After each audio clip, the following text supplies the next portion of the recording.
مرحبا أخويا. مرحبا أختي. رايدة كيلو طماطة وكيلو بانية.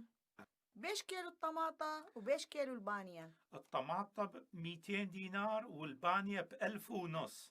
إيش دعوة؟ هالقد البانية غالية؟ مو موسمها.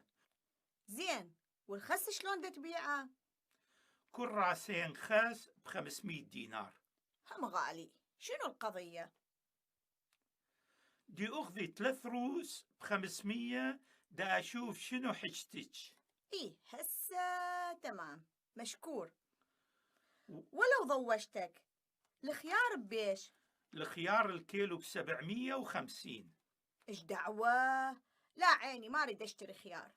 أختي، هو السوق المخضر صاعد آنيش علي. زين، البوتيتا ببيش؟ البوتيتا الكيلو ب300. رايدة قونية. بيش القونية؟ ذيك الصغيرونة. هسه أوزنها وأقول لك.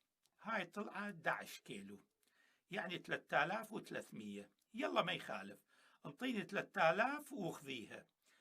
مشكور. هسه وزن لي الطماطة والبانية وشوف ويا الخس والبوتيتا ايش قد الحساب.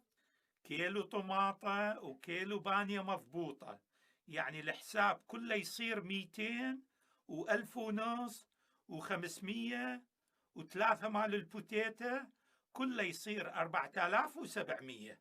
هاي 5000 ورجع لي الباقي.